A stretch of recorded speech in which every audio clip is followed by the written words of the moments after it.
Everyone, welcome to our Active Transportation Committee meeting for February 10th of 2026. Good to see all of you and all of you online.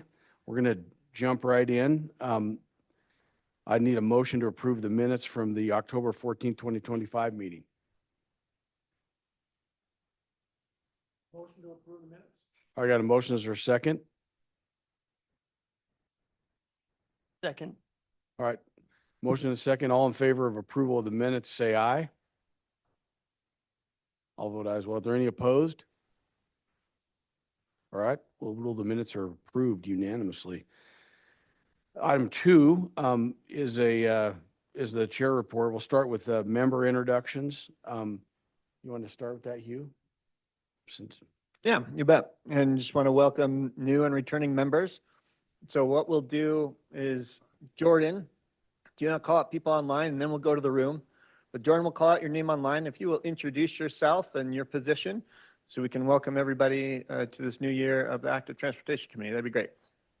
Yeah, absolutely. So let's go Terry Sorey, Brett McKiff, and John Nichols. Hi, Terry Sorey with Davis County Health Department. I'm a health educator here and I do local active transportation. And good morning. This is Brett McKiff with the Utah Department of Health and Human Services. I am the State Physical Activity and Nutrition Grant Coordinator. So looking forward to this year. And I'm John Nichols with Parametrics. I'm a civil engineering consultant.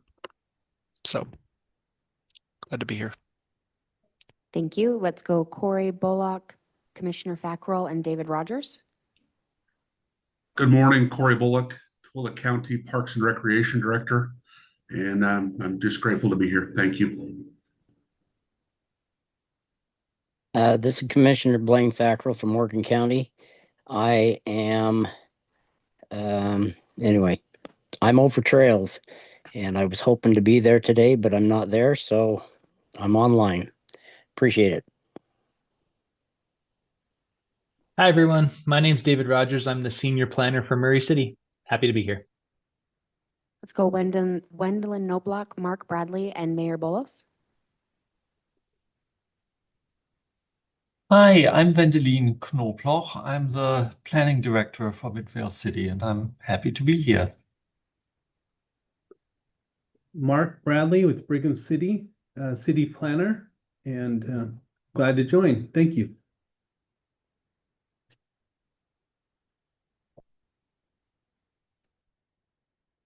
Mayor Bolos, are you there? Do you want to introduce yourself? Okay, we can come back to him. Megan Larson, Emma Andresen, and Camille Alexander. Hi, I'm Megan Larson. I am a new hire at Get Healthy Utah, and so I'm excited to be here and to learn more. Hi, I'm Emma Andresen. I'm the program coordinator for Get Healthy Utah, and I'm also happy to be here. Hi, I'm Camille Alexander at HDR, and I'm happy to be here. Matthew Castle, Julie Bjornstead, and Mayor Moat. Matthew Castle, Riverton City, city engineer. Julie Bjornstead with the Long Range Planning Team at the Wasatch Front Regional Council.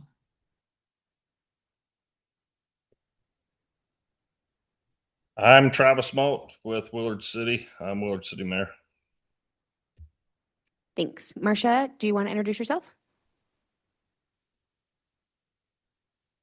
Sure, Marcia White, Economic Development at WFRC. Okay, thank you. Mayor Bolos, are you there? Do you want to introduce yourself? Yeah, sorry about that. My volume was muted. Mayor of Far West City, and excited to be with everybody. Thank you. Okay, that's everybody online. Okay. Eric, can we start with you? Make sure you get that water down. Sorry about that. Mid-sip, thanks. My name is Eric Buell. I'm the Trails Division Program Manager with UDOT. Kate Wright, I'm the Project Coordinator with the Trails Division at UDOT. Good morning, Jaron Robertson, Director of Planning with the Utah Transit Authority. Kathleen Von Houten, Lake Point City Council. Sheldon Birch. I'm a pharmacist by trade and here with the Urda City Council. I'm Dave Graff. I'm with Ogden City Council. Hugh Van Wagenen with WFRC. I'm the staff lead for this committee. I'm Troy Walker, Mayor, Draper City. Jared Bowling with UDOT Multimodal Planning. Neda Kiani, Active Transportation Project Manager, UDOT Planning. Lori Johnner, Long Range Planning Director at WFRC. David Mitchell, Transportation Planner for Davis County. Jordan Tandler, part of the admin team at WFRC. Rosie Hernandez, part of the admin team at WFRC. Did we get everybody? Oh, well, again, thank you all for being willing to get up on a early Tuesday morning and be here to work on active transportation. We appreciate everybody being willing to be a part of our committee. What is the Active Transportation Committee? Just for a little history, it was formed in 2013. It advises both the Transportation Coordinating Committee, the Transcom, and the Regional Growth Committee, or the RGC, on bicycle and pedestrian issues. And it's had an active role since its inception and just really being an advocate for alternate transportation, primarily trails, which I think most of us care about. Opportunities for people to literally get around without having to drive a car, in addition to recreational opportunities, which make our lives better. Hugh, you probably have a little more you'd like to tell about the Active Transportation Committee. If you do, go ahead. Thank you, Mayor, and welcome Councilmember Burrell from Cottonwood Heights joining us as well.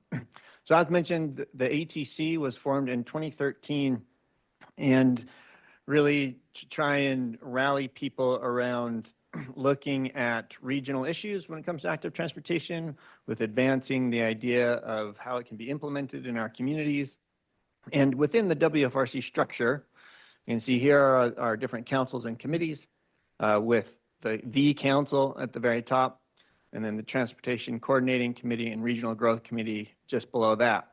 And if you come right to the center and the bottom on this screen, you can see the Active Transportation Committee, which then does advise Transportation Coordinating and Regional Growth Committees. And so today we'll have two examples of the work this does. Regional Growth handles sort of our Wasatch Choice Vision work, everything that happens in there, and the Transportation Coordinating Committee handles a lot of our funding programming work. And so today we'll look at two items. One is getting input on some of the regional transportation plan that Regional Growth handles and prioritization of criteria when it comes to active transportation projects. And then we'll also have some time to look at applications that have come in from cities requesting funding to either do some additional studying or construct active transportation projects through our Transportation Improvement Program, which is handled by the Transportation Coordinating Committee. So those are some of the things that this committee does. And we're gonna ask you a question here in a little bit about what the committee wants to get out of this year, but that is a little bit about the Active Transportation Committee. Mayor, I'm happy to jump into the next one if you're okay with that. We're doing a poll. We're Is gonna it do a Slido? poll. It's a Slido. Excellent. If Favorite. all of you know that have been involved with our LPC this year, that Slido is the new way of getting all good information. So if you are familiar, and if you're not, get your phone, scan that QR code, and we're going to find out what it is you as a committee want to accomplish in 2026. So that'll be exciting to hear what everybody wants to try and do. Yeah, and for those that have been with the committee for a little bit, you'll have a better feel for the material that we cover and get into. For those that are new to the committee, you might not quite know, but if you have something that is of interest to you and you're curious about, please let's put it down here, and that way we have a record, and this work will help, or this information will kind of help shape our agendas for the coming year and the topics we bring to you for discussion. So. If you don't have your phone with you, you can just go to slido.com and then type in 3867 421.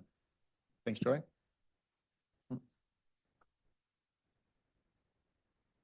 Hugh, while everybody's joining and answering your question, I just want to note that Mayor Merrill has joined online as well. Okay, from Alpine. Thank you. Hello, Mayor.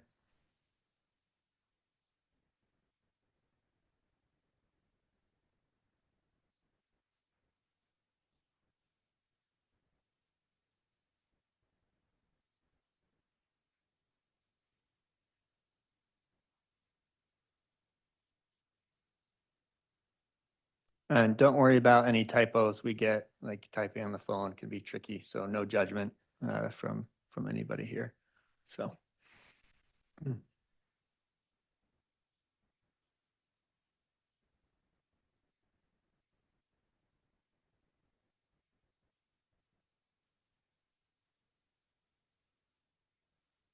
This is great. Thanks for putting all these in here. As the responses keep coming in, is there anybody that wants to speak to what they put here and elaborate just a little bit on something that they said? See Councilman Burrell reaching for a microphone.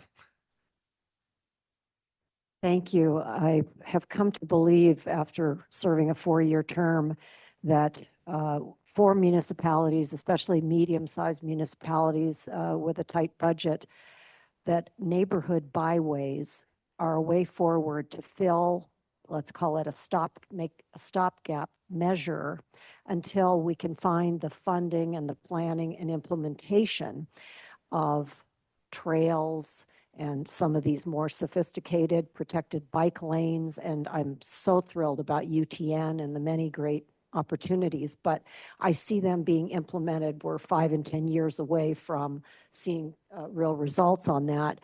And so in the meantime, we did our first neighborhood byway in Cottonwood Heights. And my hope at the time 2 years ago was that it would just like wildfire, we would identify and help residents to understand the safest ways to get through with the 1 to 5 mile range that we're hoping we see more people take active transportation for. So any way that WFRC could help to advance that if in cities that are wishing to help residents understand the safest ways they can use the existing local streets, collectors, and arterials. Thank you. Thank you. And welcome Dee Dee Murray with UTA as well. Thanks for joining us. Thank you, Hugh. Good morning. And Commissioner Fackrell, looks like your hand is raised. Yes, it is raised.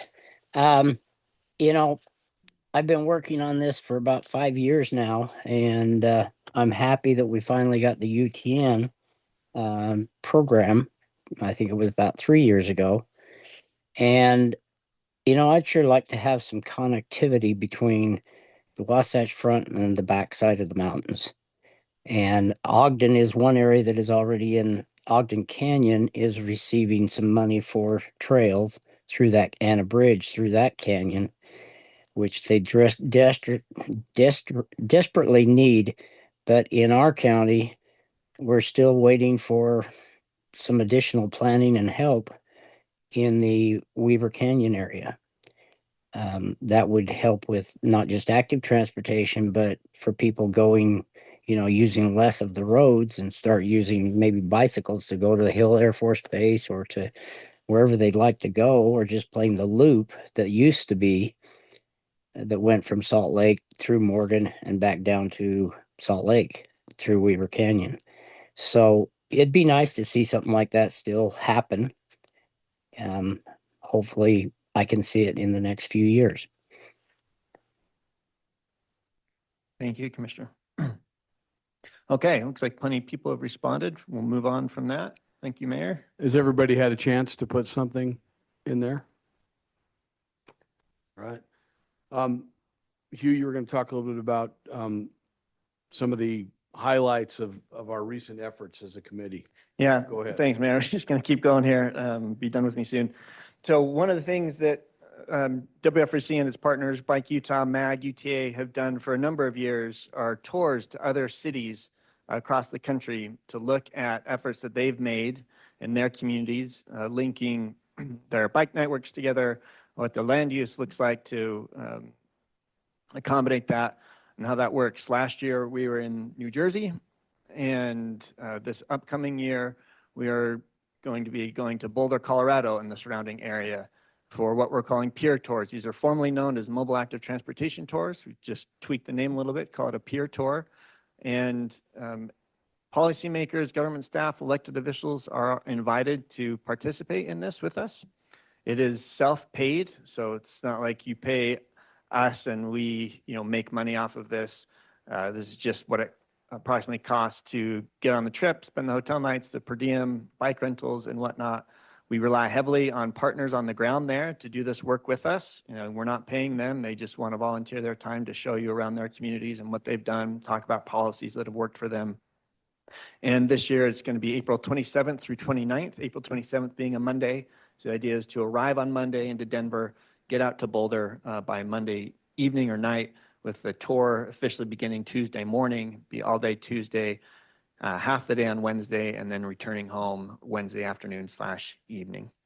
If you have more questions about this, please reach out to me. All the details are still getting worked out, but we're in process and excited about this upcoming opportunity. And Mayor, you've been on 1 or 2 of these with us, right? Worth your time? Yeah, it was. They're great events. The community that hosts it, they're always excited to show you what they're doing and how it's worked from their community. I thought it was valuable. I also learned a lot about New York subway late at night, how much I don't like it. But yeah, it was great. And I was there. Yes, we got to see, we went to Hoboken, New Jersey, and it was interesting to see stuff they're doing and then even compare to stuff we have done that I think in a lot of ways we've done stuff really well here that, you know, we go to see other cities, but we've done a lot of really good stuff in Utah. Like for example, you can get on the TRAX train at the airport in Utah and get into town. That's not the case in Hoboken, New Jersey. You have to take a bus bridge to a train station. So a few of those things we've done really well, and we can learn some other things and about the rats on the subway, which were enlightening, actually. I never knew they could get that large. So it's worth the trip. I think Boulder probably won't have any of those, but it'd be worth going if you're interested at all in seeing how other communities do it and seeing what you can learn. So Just have 2 more things, if that's all right, before we jump to the next item. The other one is the BI Bikeways effort that many of you are familiar with. We talked about the Wasatch Choice Vision and the Wasatch Choice Centers in that vision. BI Bikeways initiative is connecting those centers identified in the vision through a high quality network of bikeways. And we've been able to put some funding aside to help advance several of these corridors. We had applications open in January, and several cities applied for that funding, and we're in the process of awarding those funds. So again, way to advance this initiative. And then the last thing I'll talk about before we toss to Dave Graff is this Utah Active Transportation Implementation Academy effort that's going on. And first cohort, it's the first time we've ever done this, and this is again with UDOT and UTA and MAG, so partnering as often as we can on all of these things, and just an initiative that is happening in this space with our folks. So I think the next item is tossing to Dave, Mayor, but I'll sure there'll be questions after that. all right, any questions, comments? Hope you have, if you can, see if you can get on this trip, you'll enjoy it. That takes us to item number 3, which is an opportunity for public comment. I'm not seeing anyone in the room that looks like they're from the public. Is there anyone online that would like to make a general public comment to our committee? All right, doesn't look like we have any public comments, so we'll move on from that to item number 4. That's an Utah Active Transportation Implementation Academy. This is sponsored by UDOT, MAG, UTA, and WFRC, and the Utah Active Transportation Implementation Academy. It's a high-impact professional development program designed to elevate learning for how to build stronger, safer, and more connected communities through active transportation. Dave Graff, a ATC member and Ogden Council member, is going to give us an update on his participation in the academy. Go ahead, Dave. Thanks, Mayor. So I'm really grateful to WFRC for having contracted with this company out of Northwest Arkansas called Lane Shift. And if you're familiar with, I've become more familiar with Northwest Arkansas through this. They've built tremendous bike trails that span not just mountain bike trails, but paved trails between Fayetteville and Bentonville. And they actually use their trails and their active transportation as an economic development tool and a tool to attract talent to fill the companies that are located there. That's Tyson Foods, JB Hunt Trucking, and Walmart. And they're big employers, and they need quality people. And this sort of thing is attracting them. So anyway, we had Hugh invited members of this group to make application to be, to attend this academy, this Active Transportation Implementation Academy. And we've got a wide spectrum of folks participating in it. We've got mayors, we've got city planners, we've got city council members, we've got planning commissioners, all taking part of this. It's about an 8-session course. 2 of them are in, or 3 of them in person. The others are online. So 3 significant days, and then of the remainder are 2-hour things, and there's homework. This isn't drawing on paper, which I find really great. This is how can we actually implement things that facilitate safe, connected, active transportation in our communities. So this is things like separated bike lanes, protected bike lanes, raised crosswalks for pedestrians, pedestrian refuges on wider streets, and that sort of thing. So it's been very practical in its learning too, so that those of us involved really become familiar with the tools that can be put to work to create a more friendly active transportation culture in our respective communities. And I jumped on it quickly. The first day we were here, we were half day in here, and this was in December. We went outside and got on rental e-bikes and took what was to be proposed to be a 13-mile tour through Salt Lake's developed active transportation infrastructure. It was a little chilly. We didn't go the full 13 miles, but we learned a lot and saw a lot about what Salt Lake City has done to create safe, connected, active transportation here. We're going to have this group come up to Ogden in March as they come back for their next day. And we've got about 20 people, both on the administrative side and on the legislative side, along with community partners that will participate in a full day of active transportation education in Ogden. It's just been a thrill. Thank you, WFRC, and the partners that joined in bringing this group to Utah. Do we have any questions for Dave? All right, thanks, Dave. You bet. Thank you for doing it. All right, number 5 on our agenda is some input on the prioritization criteria. If you're new, this is good to know. How do we as a committee and WFRC, all of us work together on prioritizing how to spend the limited money that we've been able to get put together. Julie, the Deputy Director of Long Range Planning at WFRC, is going to talk to us about project prioritization criteria for our regional transportation plan. Julie, go ahead. Okay, great. So I think I'm sharing screen. You can hear me. Okay. Yeah, so I'll talk today about our phasing criteria on how we'll prioritize projects within the plan. Let me just step back a second. I know that a lot of things get brought up to the Active Transportation Committee, so I'll just remind everyone that the Regional Transportation Plan is our sort of guiding framework for long-range transportation projects. We focus on active transportation, transit, and roadway projects, and those are tied to land use, housing, and where projected growth is going to occur. The Regional Transportation Plan gets updated every 4 years. We're required to be fiscally constrained. That means that we can only put projects in the plan that we can reasonably assume will get funding sometime in the future. And then we need to conform to air quality standards. So the Regional Transportation Plan breaks the projects down into about 3 buckets.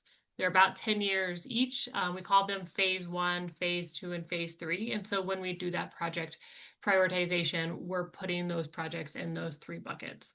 And then on the right side are the 10 Wasatch Choice Vision Goals. And these 10 Wasatch Choice Vision Goals are really what our phasing criteria, our project selection, sort of anything that we're doing in the plan is rooted in these goals. Okay, so where we are in the grand scheme of updating this plan. So you may remember, if you're a WFRC fan, that we adopted the current 2023 RTP in May of 2023, and we'll need to adopt this RTP by May of 2027. So we've been working over the last few years to update background information, such as where growth is going to occur, where projects have already been completed, asking communities, where they see issues and where things may need to improve. And so that work about sort of the brainstorming about projects, looking at what the models are saying, where issues are, took place in 2024. We went out to our local communities at a workshop in 2024 to discuss that. Over the last year, we've been working on what we call the preferred scenario. So this is all of the projects before we do fiscal constraints. And we met with local communities in the last fall, and we'll go out here shortly to a public comment period about that preferred scenario. And then this year, we focus on taking those projects and working them through the phasing, which I'm here to talk to you about the criteria. So this fall, we will go back out to those workshops with our local communities to talk about that prioritization with the plan intending to be adopted in May. So when we talk about project prioritization or phasing, we talk about it in two ways. One is the first step, and that's needs-based phasing. So that's looking at technical criteria to say, based on these criteria, this is when we expect that this project would be needed. And then we do a second round of prioritization where we compare those needs to what funding we're expected to be available. And that funding, we work with UDOT, UTA, and the other MPOs in the state to create a financial model that tries to forecast out all of the revenue sources for transportation and the state to determine how much revenue we're expected to have by phase. So those are the two aspects of phasing, and the needs-based phasing we'll be going over now. So we start this process by defining those phasing criteria and talking about weighting. So which of these criteria are more important than others? I'll be asking you your opinions on that in a second. And then we work through the methodologies and we'll evaluate the projects. That project of evaluation will take place in a couple months from now, but we wanted to get prepared so that when public comment period ends and we've made changes to projects, we're ready to get started on the phasing. Okay, so the phasing criteria, I'll just at this meeting go over the active transportation criteria. And you can see that they're organized by applicable Wasatch Choice vision goals. So when we talk about the livable and healthy communities goal, we're looking at whether in this case, active transportation project, whether that's a trail or a grade separated crossing or whatever the project is, improves access to the Wasatch Choice Vision centers. We're looking at how that project is providing opportunities to improve physical activity and health outcomes in the community. Then with the goal with access to economic and educational opportunities, we're looking at access to opportunities both for the general population and then specifically for low-income areas. And access opportunities, that's one of the key things that we do here at WFRC. And so in case we haven't talked to you about that before, access opportunities is the idea that we're looking at how well connected people are to destinations, whether those are jobs, whether that's education, grocery stores, other housing. So we can measure how many jobs a project can help access to jobs and housing that project can improve. Sorry, that was lots of ums there. Okay, the third goal is manageable and reliable traffic conditions. And there we're looking at whether there's the ability for the AT project to get built within the available right-of-way. On quality transportation choices, we're looking at whether the active transportation project is improving network connectivity, whether it's has the ability to do a mode shift or replace vehicular trips. This is based on a model that UDOT has built to be able to predict that. And then looking at whether the project is improving connections to transit. So this is our first mile, last mile. Then on safe and user-friendly streets, we're looking at whether the project is improving comfort and safety of the user. And then finally, we're looking at whether the project is advancing previous investments. So is this in line with the Beehive Bikeways, the Utah Trail Network? Has there been previous studies or design work that's being done on these projects? So those are the criteria. And now we're going to open up for discussion. So first, just your general reactions, and then we'll go into a Slido, everyone's favorite thing now, on which criteria is important to you. And because it's now almost 10 o'clock in the morning, I am not using the same Slido that Hugh used. So you'll have to re-enter your number. Sorry, that could have been better coordinated. But anyways, at first, if you have any general reactions before we get into sort of your ranking of those criteria, and then there'll be an option at the end also to provide some further feedback that I'll leave open through the rest of the meeting. Let me put back up the criteria. I will say that this is mostly in line with what we have done in the 2023 plan. There's just a few minor changes, including, that ability to replace vehicular trips, for instance.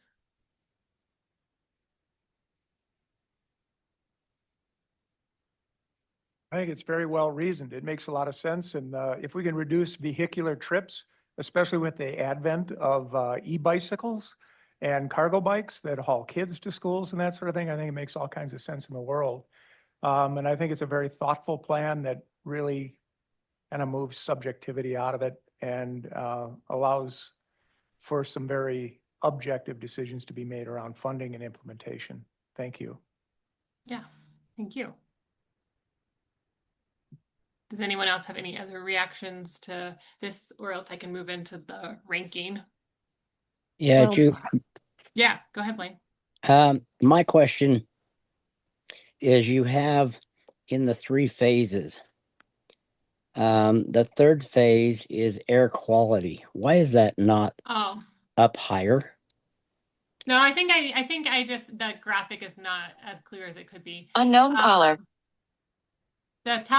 These top little blue circles are the aspects of the plan. So the modes we use and we consider housing. And then these green squares are just the requirements, the federal requirements we have, which are the 4-year, we have to update every 4 years because of our air quality, the fiscally constrained, and then the air quality conformity. And then these things down here are not related. There should be maybe a line between these. These are just the phases. So they're not tied to the boxes above. So yeah, the first phase is the first 10 years, the second phase is the next 10 years, and then the third phase is, it's not always a 30-year plan. So the third phase is sort of, and you can see here it's 8 years because this will be a 28-year plan. So sorry, that is confusing, and that's a good reminder that sometimes when things make sense to me, they might not totally make sense to everyone else. So thank you, Blaine. Okay, thanks. Yeah, Mike. Yeah, thanks. I think these are some great goals. I just wonder how you balance these in some ways. We have a lot of big roadways on our RTP, and oftentimes when you build big roads through neighborhoods and land use centers, that comes at a detriment to active transportation, and sometimes even can affect reliable traffic conditions.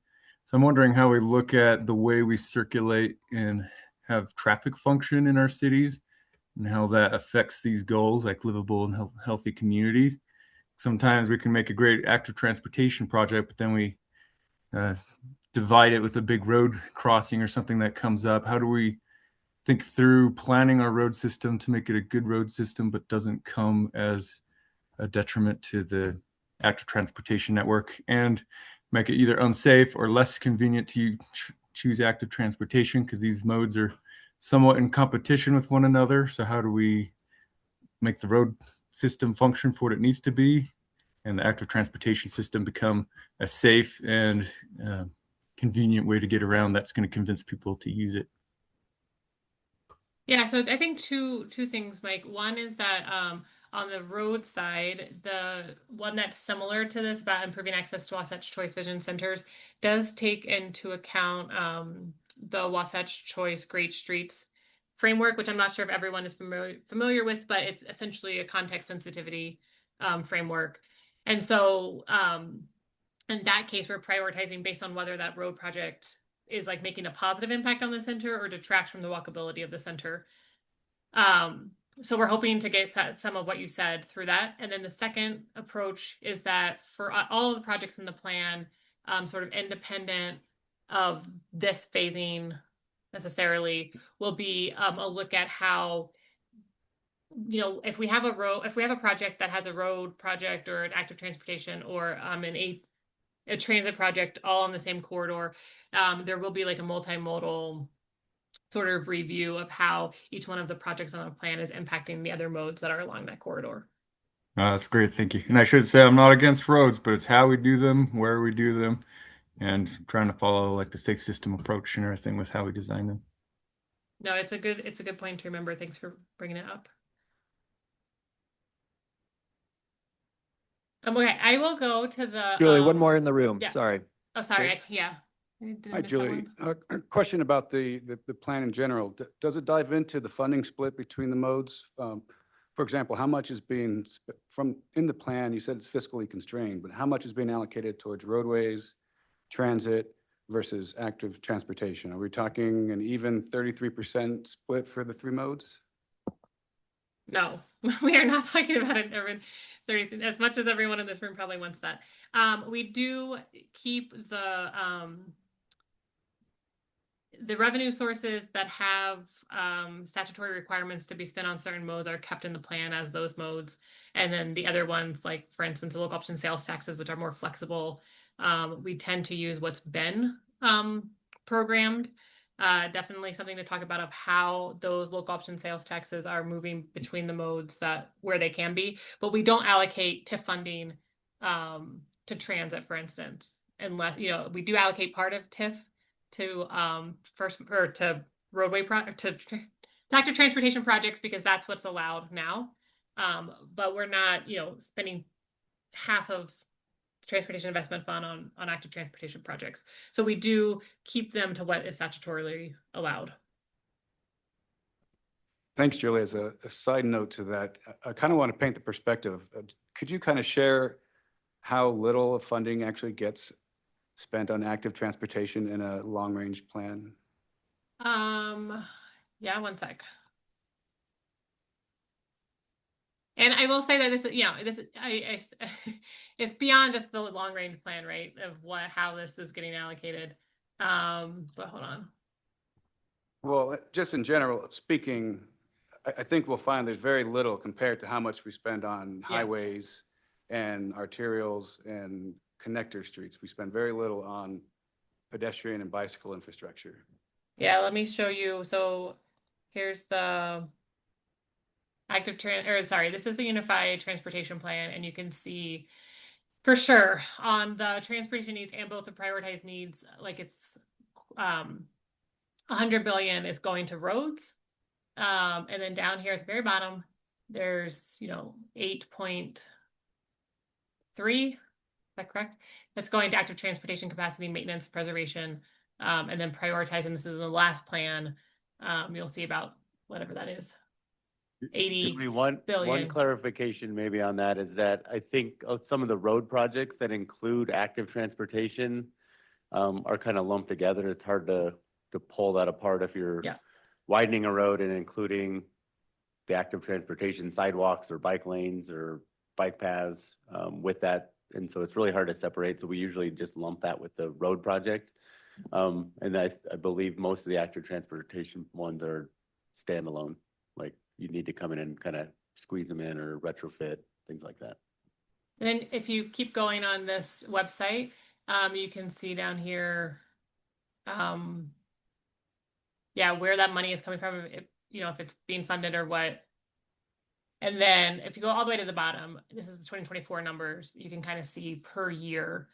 So as you were saying, like per year we're spending, if you add that together, it's over 2 billion on the roadside and 100 million on active transportation. Goes into these funding sources. So I hope that gets to the point that you were making about the disparity between funding. Okay, let me go back. One thing, Julie, that we'll Yeah. probably be working with everybody on, and we've been continually improving, is just maintenance and upkeep of existing active transportation. We haven't had very good numbers on that. So on those charts that Julie showed, that was kind of the first time we had pulled those numbers together on a statewide level. So the unified plan active transportation subcommittee and the finance subcommittee is working on, how to project and forecast some of that information and constantly updating local active transportation master plans, which then get rolled into that greater number as well. So. All right, so I'm gonna do, this is not the same Slido as you. If you're on your computer or whatever, you have to enter the new number in. But I'll give you a second to join. The number will also be on the next slide, which Sorry, is Julie, just, we didn't coordinate. I apologize. no, it's okay. I could have thought about it as well. Okay, so what this is asking you to do is to rank the criteria that I presented from, I think, most important to least important to you. And you can see the number is still up there, the code is still up there, and then I'll give you guys some time to fill out the ranking. And then we are using this as an input along with some input that we got from the technical advisory committees, as well as the regional growth committee, and we're also working internally with our partners on how we should be weighing these criteria. We know that they're not all equal between them. So, Hugh, anything else you wanted to add as the chair or the staff chair? I guess not the chair, that's I don't think you can promote me that way, but. Could I ask, I should be able to remember this, but remind me, Wasatch Choice Vision Centers, are those TODs? Remind me, is that physical places? Could you just give me that? I forget how that works. Yeah, the Wasatch Choice Vision Centers are physical places. There's 4 main center types. There's urban, city, metropolitan, and neighborhood. So those range from like Salt Lake, Ogden, Provo are going to be your urban centers, your metropolitan centers. And then like 9th and 9th, Holiday, well, 9th and 9th will be a neighborhood center. So you can imagine sort of everything in between.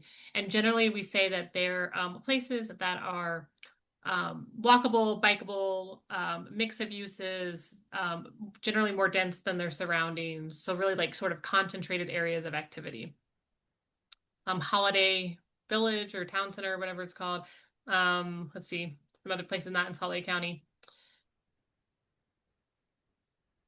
Would be Farmington. Sometimes they can be TODs, like Farmington Station, for instance, and then sometimes they're not necessarily where you have any kind of fixed guideway or high capacity transit.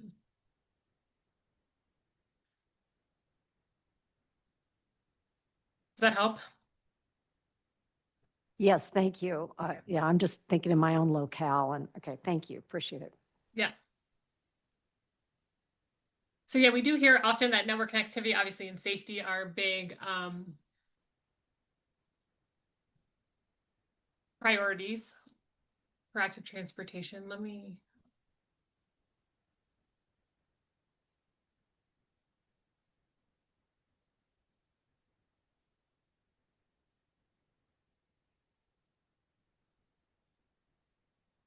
Yeah, those 2 were also the top ones that we heard from the technical advisory committees as well as the top ones. Sorry, Hugh, I didn't mean to cut you off.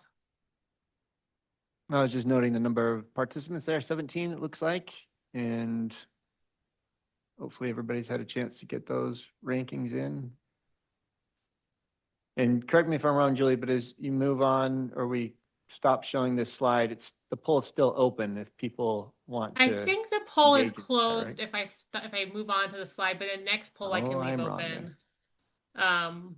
Yeah, there's 22 people online, but some of those are staff. So I'll just give it a couple more minutes. But you guys aren't too far off from what we've heard both from RGC and the technical advisory committees as well, with what your sort of key criteria are, which would be network connectivity, safety, connections to transit, improving access to opportunities. I'll go ahead and move on unless someone is like mid thing and tells me to wait for 1 second. Ellen, are you good or did you? Okay, you are still on your phone, so I just didn't know if you were. Julie, it looks like you're at 21 of 21. Yeah. Okay. I don't know what F21 means, but okay. And then the next slide, I'll just leave this open. It's just as the meeting goes on, feel free to drop in any other additional questions or considerations that you would like us to think about. I won't spend time on this so that you guys can move the meeting forward, but this will just remain open if you, as the meeting goes on, have additional thoughts. So thank you, everyone. Thank you, Julie. All right, next item is an update on the Utah Trail Network. Kate Wright and Eric Buell. You guys take it away. Thank you very much. It's a nice podium up here, so I thought we'd use it. Oh yeah, sure. Thank you. Yeah, again, my name is Eric Buell. I'm the Trails Division Program Manager with UDOT, and I'm here with Kate Wright, also in our group. We're here today to provide a brief update on the UTN, kind of what we've been up to over the last several months and what you can expect to see from us over the next couple of years. I know that many people are already familiar with the UTN, but if you're not totally up to speed, don't worry, we have plenty of info here to get you caught up. So our agenda today looks like this. We've got a review of our program, again, how we got here to where we are today. Then we'll talk about the network itself and then move on to next steps, programming new projects, and then touch briefly on our existing projects that we programmed in the last couple of years and what the status of those are. So to start it off, I'll pass it over to Kate. Thanks. Hey, everyone. Thanks for having us. As Eric mentioned, we'll just do a quick kind of overview of the Utah Trail Network program, just so we're all on the same page, and then kind of dive into some more information about what we've been up to recently. So Utah Trail Network, this was established in 2023 by Senate Bill 185. It allocated $45 million in one-time funding and an additional $45 million in annual ongoing funding for the planning, construction, operation of a paved non-motorized trail network throughout the state of Utah. The projects that are going to be a part of this network must go through a prioritization process that's been approved by the Utah Transportation Commission. They have to be regional in nature, and they need to come from an existing active transportation plan. And what this legislation also did was allow for UDOT to create a new trails division to oversee the implementation of this funding. The vision for the Utah Trail Network is that UDOT's going to build out and operate this paved trail network throughout the state that connects Utahns of all ages and abilities to their destinations and communities. So what we're talking about are facilities that are comfortable and reliable for all abilities. So whether you're walking, biking, on a scooter, in a wheelchair. And when this network is built out, it's going to serve that regional purpose, create a backbone throughout the state that then smaller local connections can tie into to allow people to get to their destinations within their communities. So by paved trail, here's just some quick examples of what we're talking about. We can have some separation for different types of modes. So bicycles on one side, pedestrians on another, or it could be sort of a standard shared use path. But the idea is that these are wide, they're comfortable. We're incorporating grade separated crossings where feasible. And again, just comfortable for all abilities. While some users are probably more comfortable mixing with traffic, the intent of the Utah Trail Network is not to stripe bike lanes on the side of roadways. We're trying to get users separated from vehicle traffic and make it accessible to all abilities. So in October of this last year, we unveiled our Utah Trail Network Master Plan. So I'm going to talk a little bit about this collaborative process that we went through over the last many months to get to the unveiling of that plan. This all started back in the fall of 2024, where we held a series of workshops and focus groups all across the state to gather input. Many of you may have attended one of these workshops. This is where we, at those in-person workshops, that's where we kind of rolled out those paper maps and asked people to highlight sort of the major active transportation corridors through their communities, just asking about local preference for transportation-focused trail projects. And then in tandem with those in-person workshops, we also held a series of 15 focus group calls with special interest groups So like colleges and universities, travel and tourism, just to get some more kind of like agency specific preferences for like what kind of trail criteria they want to see, whether that's amenities that they'd prefer that would help serve their users, things like that. And then by May of 2025, our project team had digitized all of that written and verbal feedback and used the outcomes from those workshops and focus groups along with active transportation projects from the unified plan and any data we had on existing regional trails to build out a list of candidates that would make for good Utah Trail Network projects. And we put those trail candidates through a data-driven project evaluation to kind of quantify the regional significance of those projects and look at how well they align with UTN program goals. So that data-driven methodology assigned a score to each project based on how well it satisfied those evaluation criteria. And the criteria are based on UDOT's quality of life framework. So it's made up of 4 pillars without going into a ton of detail. Strong economy, which that's kind of like the blue wedges in this diagram here. Connected communities, which is the green section. Good health, which is in red, and then better mobility, which is in yellow. So we assigned a score to each project based on how well it satisfied specific criteria within each of these categories. And then this chart shows how we kind of weighted all those scores and then rolled them all up into one composite score for each project. And then any trail facility projects that were in the top 50% of that original candidate list, those became sort of our initial draft of the Utah Trail Network. And so what we got out of this process, this was in summer of last year, was sort of this like messy, a little bit disconnected network. And so we took that and refined it. We looked for any gaps that were in the network. And so like we had 2 really high scoring facilities, but there wasn't a way to connect the 2 of them. We went back to that candidate list and found a good gap fill project that we could add to our network that would help connect those 2 corridors. If there were facilities on, we wanted to make sure that there were facilities on either side of a major transportation barrier, like an interstate. We removed any redundant trails that were maybe parallel to each other and served the same communities or destinations.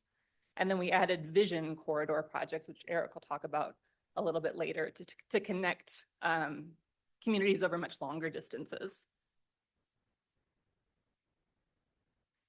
And then as part of that network refinement, we hosted a series of virtual workshops with NPOs and the UDOT region teams to kind of show them our refinement and discuss the results. And we got some additional feedback during that review as well that we incorporated into the UTN master plan, alignment changes, adding any connections to important regional destinations that we might have missed, and then maybe even recategorizing some projects based on like their level of priority to local communities.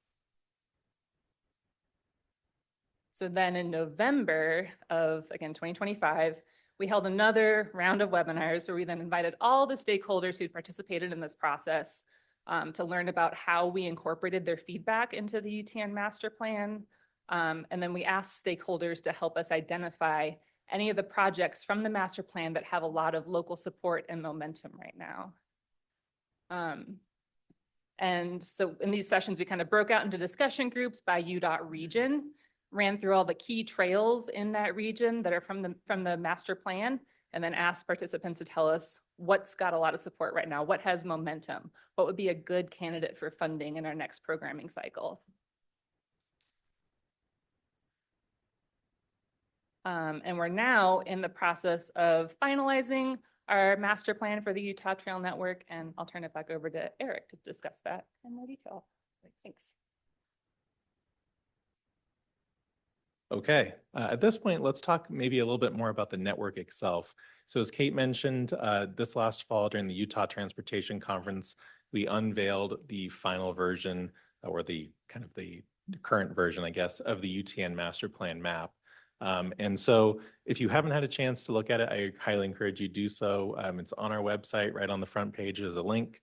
You can take a look at where these proposed trail segments are in your communities, and we can answer any questions about that as well. So if you open the map, you'll notice that all of our trail segments and corridors are broken up into three main categories. Starting with the left there, the base network, those are the green lines. Those really make up the foundation of the UTN statewide. These come from previously identified projects in local plans as well as the unified plan, or they scored highly based on UTN scoring criteria that Kate talked about. The next group of projects are those orange lines on our map. These are gap closures where we've identified a missing link between some of these green lines of the base network. We know they need to be filled, but they warrant a little bit further study and investigation to kind of piece those together. Finally, the vision corridors. These are the longer segments of trails. Think, between, Duchesne and Roosevelt, for example, just longer stretches of trail that require a lot of significant capital investment and research to make sure the alignments are appropriate. While these projects are not maybe the highest priority for our program right now in the near future, definitely long-term, they're vital to that connectivity that we want to achieve as part of the network. So I'm just showing an example of how these three categories play into the Wasatch Front, for example. You can see the map here showing the base network. These are the existing and proposed trails in that base network. As soon as we add gap closure projects to that, you can see that those connections become a lot better for the users. People have more options, shortcuts between destinations. And then finally, the vision corridors, you can see they connect, that kind of full east to west range along the Wasatch Front. We get that kind of major connectivity that we want to achieve. So in terms of statistics, we've evaluated this, and based on a fully complete UTN someday in the future, we anticipate 95% of Utahns will live within 1 mile of a UTN route, as well as 96% of Utah jobs. We'll connect about 208 different Utah cities, 74 high-capacity transit stations, 4 national parks, and 25 state parks.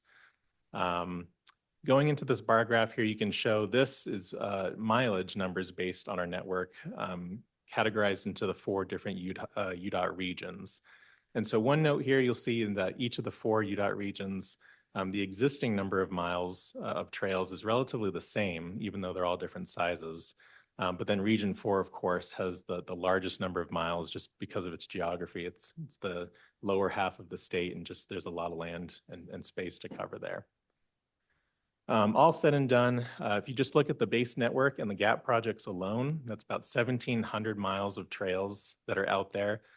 500 miles of that are existing trails right now that can be designated as a UTN route. And then all said and done with all 3 categories together, we have about 3,100 miles of trail projects on the UTN total statewide. So quite a lot there. So moving on to next steps in program, and this is kind of what we're looking at over the next year or so with our program. One goal that we have this year in 2026 is to complete the master plan for the UTN. This really irons out some of the kind of the finer details of the network, including the maintenance strategy, publishing a Trail Towns toolkit to help support and leverage the UTN for communities that it passes through. Publishing trail typologies to help guide planning and design efforts for the UTN, as well as incorporating the prioritization process of UTN projects with the unified plan. So this will allow us to update phasing and routes themselves during the 4-year cycle of the long-range plan and the RTP processes. In terms of programming new projects, we're currently in the final stages right now of selecting new projects to take to the Utah Transportation Commission during the STIP workshop in May of this year. We have identified a number of project candidates using some of those factors listed below there. Some of the things that Kate talked about, as well as stakeholder excitement and project feasibility. Right now, we are considering trying to get caught up to the other more established programs within UDOT. So think of your pavement programs, your structure programs. And so in order to do that, we're going to be utilizing our current funding at an accelerated rate.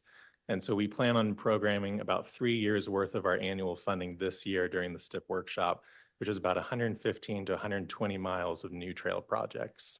So look out for that later this spring. Sorry, you said miles? $1 million.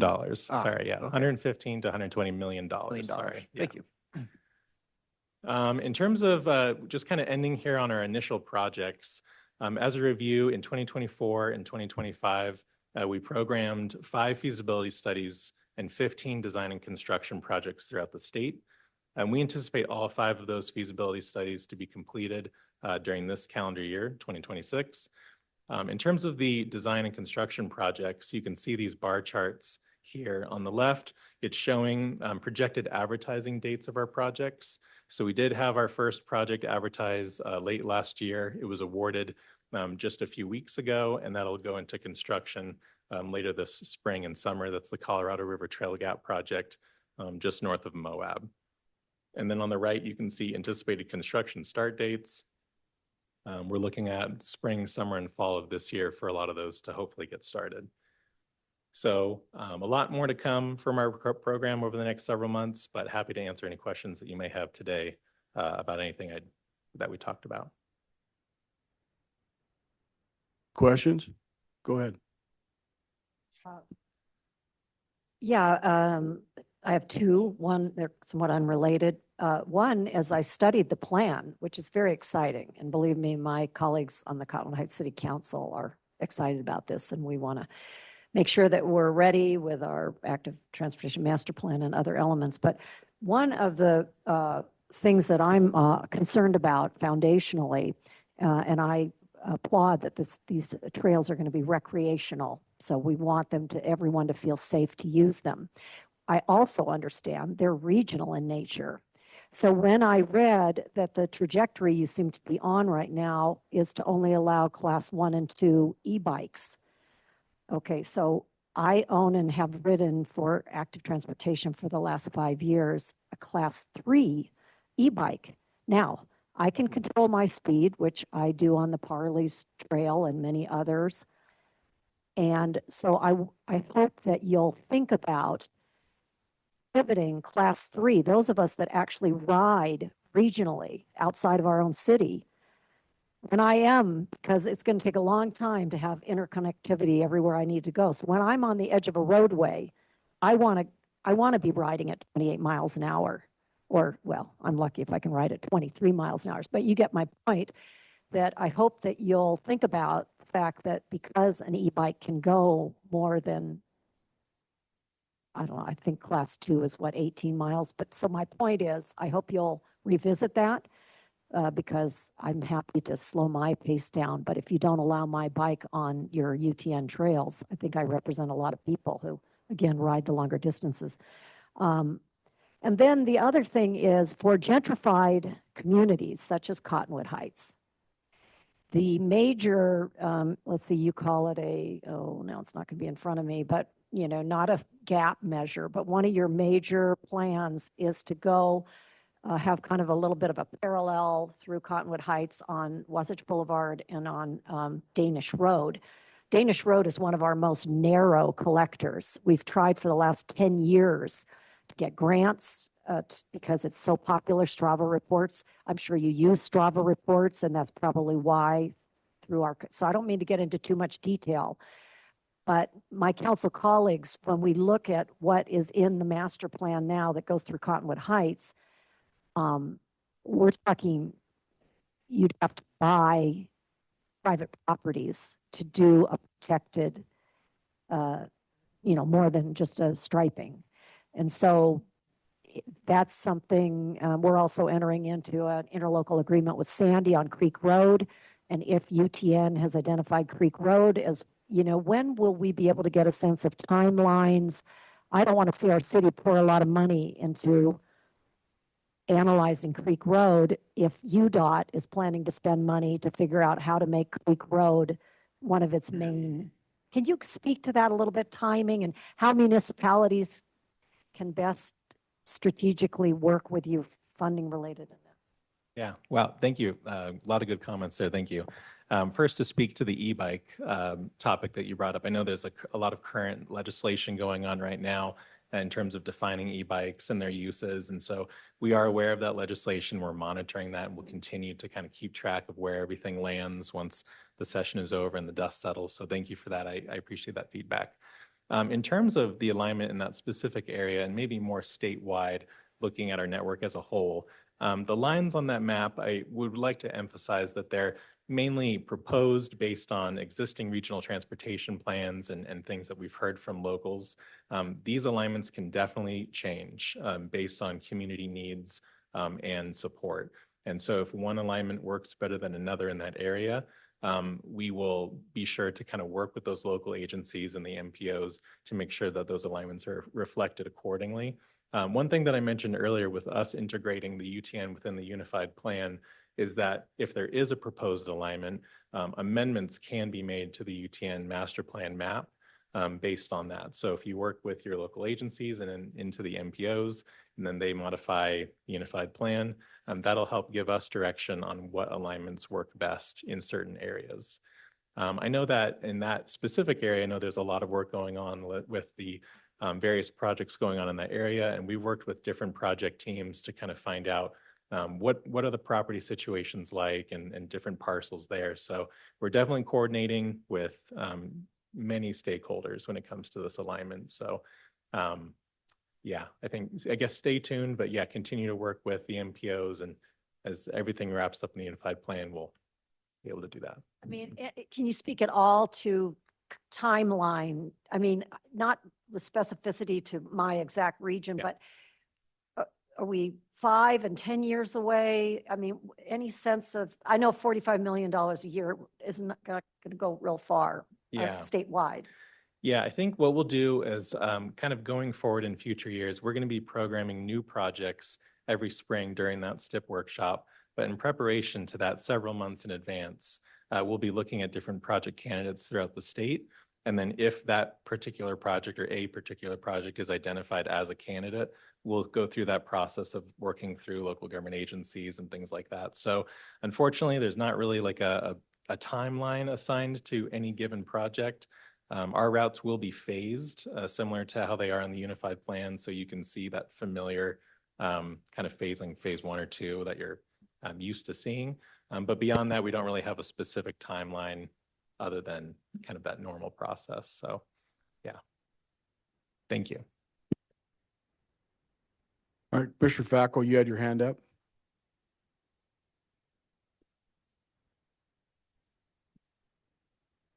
And Mayor Merrill as well. Yes, I just wanted to say, while I appreciate the Councilwoman's mindfulness of slowing down on the trails, that is not what I'm seeing on the trails with class. So for me, a class 3 e-bike on trails that are meant not only for transportation, but I feel like what I see on the trails are a lot of family activities, whether it's little kids, a lot of people, people getting out on group walks, family rides. I do see inherent danger in allowing class 3 e-bikes that can go, up to 38 miles an hour. I know some have been clocked at. So I just wanted to, message that concern. May I just interject that we can look to other communities when we use the word wide, and I appreciated that the word wide was used. But in the area I grew up in Southern California, they are taking into consideration when they design these things, and wide is a relative term because I couldn't agree more than with Mayor Merrill. I don't want to see accidents and crashes. And so we need to really think about where there are places, because again, it seems to me to be a conflict that UTN has from the beginning been described as regional importance. So there's a real distinction of a family crowding onto one of these to go for 3 blocks to the park and their need structure versus that UTN indicates that a purpose of these trails is to get places. So the design wide might be 12 feet wide or 15 or 20 feet wide or more. Again, one size won't fit all. And I think that the mayor brings up an excellent point. Yeah, if I can add to that just briefly, something I didn't mention in our presentation is that we are also currently working right now on UDOT design standards for trails. This is a big effort in terms of providing more consistency of the UTN trail network across the state, and also giving guidance to local agencies that want to build their own trails. As part of that process, we are developing route typologies. And so you might have a more rural route that's a long stretch of road that might be maybe more narrow or have a different kind of speed factor, as opposed to something that's more urban that might be, wider and maybe slower. So we are looking at these route classifications of our trails as part of that design effort, and we'll make sure that it's done accordingly to provide safety, but also usability of the network. Thank you. Also appreciate Carla Merrill explaining, she's a super fast rider, so she might feel like she's doing 28 every time she gets on a trail. So that's probably what she means. I've ridden behind her, tried to stay with her. Anyway, thank you for your presentation. That's excellent. Also, it is exciting to note that although we don't spend a lot of money on it, we're spending more than ever before with a $45 million one-time state fund and a $45 million ongoing funding. It's a level of commitment that the state of Utah has made that's impressive, considering, it just is. It's exciting to see the commitment to this, and I think it's going to make a difference. I was in St. George last weekend, and I wish I'd have started an e-bike store 5 years ago, but on the trail, I mean, I've never seen so many people out enjoying, going along that Virgin River Trail from Washington to the Convention Center.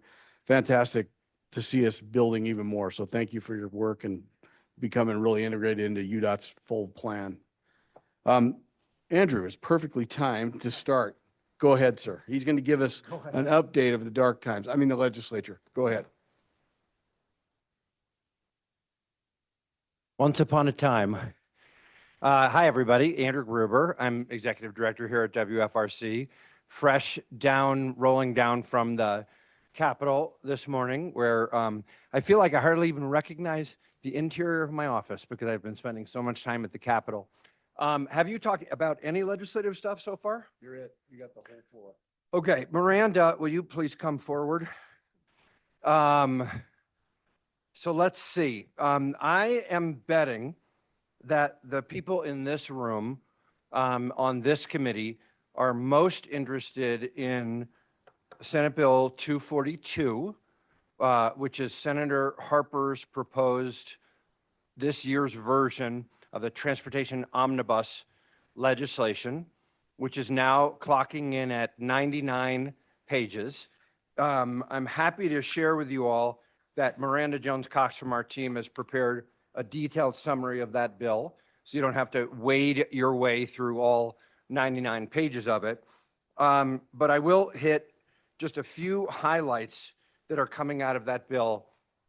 And I know that there's one item that is perhaps on people's minds here about what Salt Lake City can and can't do on some of their roadways. So we can talk about that a little bit. But before getting into that, I'll note that one of the things that the bill does is proposes to make some modifications with regard to the so-called fifth local option transportation sales tax. This is at the county level, Salt Lake County has imposed, Utah County has imposed, Davis and Weber and other counties have the option to impose a specific local option sales tax to use for transportation purposes, principally for transportation purposes. What this bill would do is a slight modification. Half of that local option transportation sales tax, so it's 0.20, half of it, 0.1, is dedicated for transit, for public transit. And there was in law right now a relatively convoluted structure for how that money gets distributed over time, and it would get divided between the state going into the UDOT Transit Transportation Investment Fund, and then some of it going to the county for transit, and some of it going in Salt Lake County to another fund for transit. This bill does some modification, essentially some simplification on that, and directs that the transit portion of that fifth, the 0.1, would go to the county where it is imposed, where the tax is imposed, to be used for public transit capital or service delivery expenses. So more straightforward. And so what does that mean in Utah County and Salt Lake County where it's been imposed? It means that money is available for UTA service and delivery. So that is we think this is a reasonable change rather than having money that is raised locally going off to the state to be distributed through sort of, grant making. It would stay in the county of origin and have more local control over it. So it's rather technical, but it's something that we've been paying close attention to. And Miranda is going to remind me if there's other things in this bill that we think that we should talk about here other than the Salt Lake City provisions. Miranda, what do you think before we jump into that? I don't think so, Andrew. There's a lot in this bill. Like Andrew said, 99 pages. But I think those are mainly the most important ones for this group. So Yeah. So on the last year, most of you will certainly remember that there was a legislation, Senate Bill 195, that imposed restrictions on Salt Lake City's, some of Salt Lake City's roadways and their ability to do roadway projects without getting approval from the State Department of Transportation.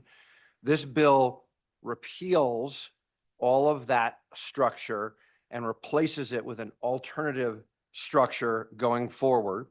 That Salt Lake City has been in significant. Is there anybody from Salt Lake City here? No. Okay.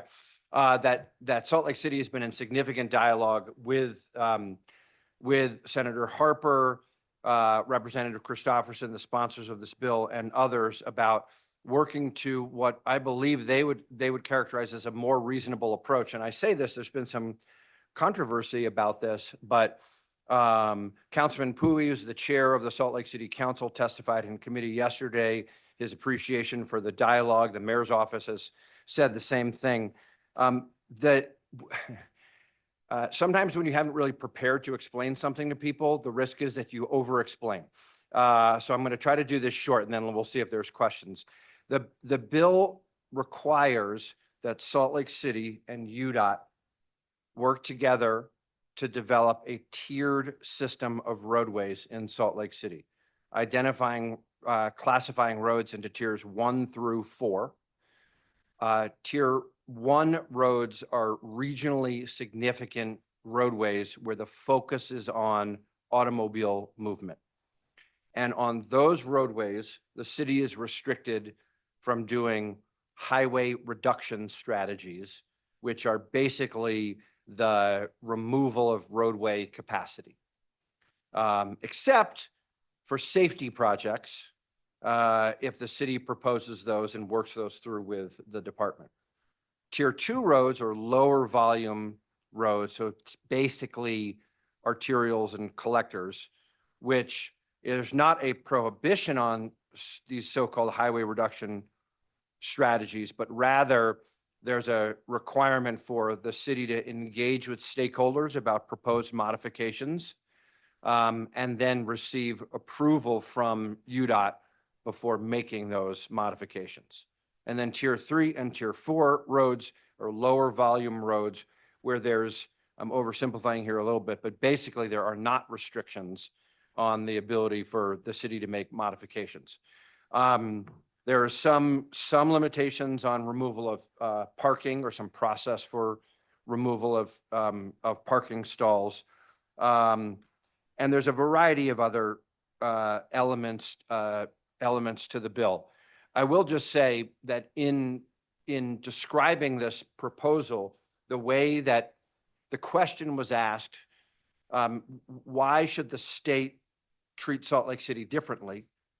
And the response that was given, I'm not saying this is my response, I'm just saying the response that was offered to this is because the capital city has a unique place in our state.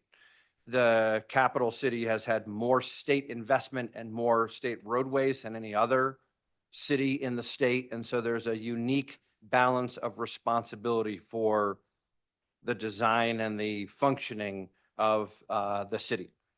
Last thing I'll say, there are a lot of residents that have come out and expressed concern about this bill before the bill was modified. So the first version of the bill I think had some notable problems, lack of clarity about the tiers and the restrictions on those tiers.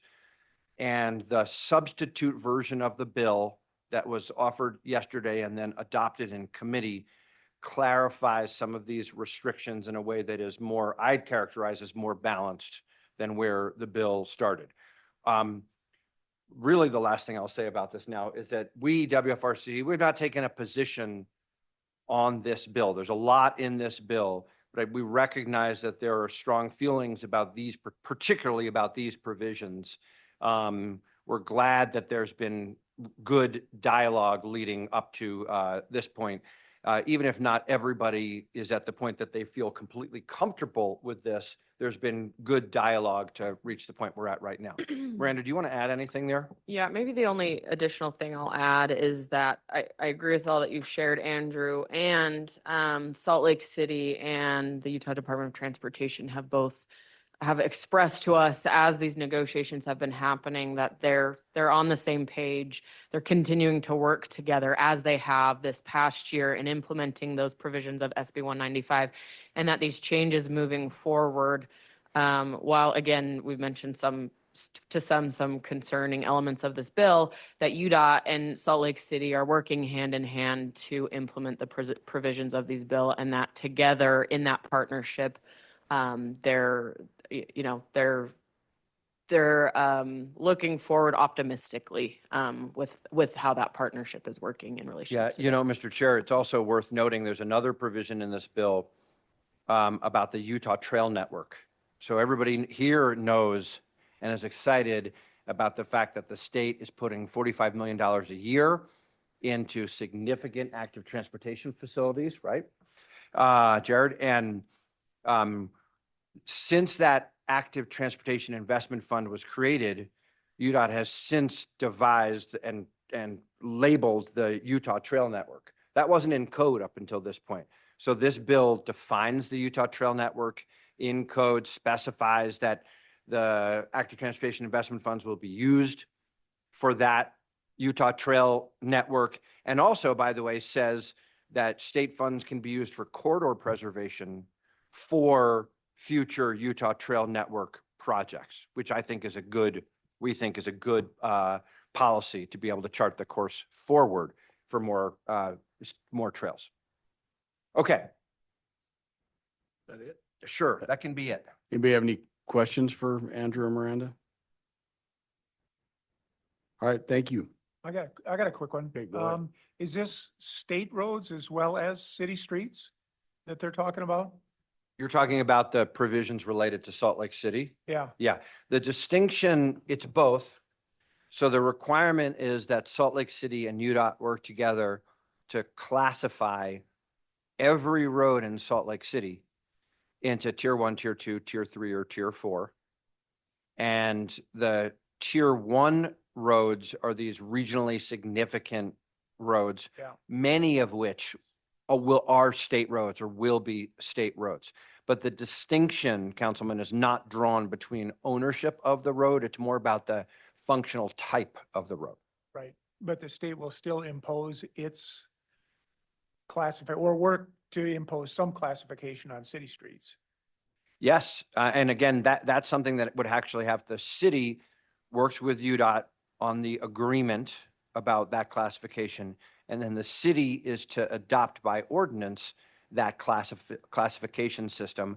But to your point, there still would be some limitations on the city's discretion to use on city roads that would go beyond what is happening in any other city. Yeah. It just kind of feels like a little state overreach, into a municipality and limit what a city can do with its own infrastructure around activating transportation. Others have raised that point as well. Yeah. Thanks, Andrew. Could be a theme. No, Ellen?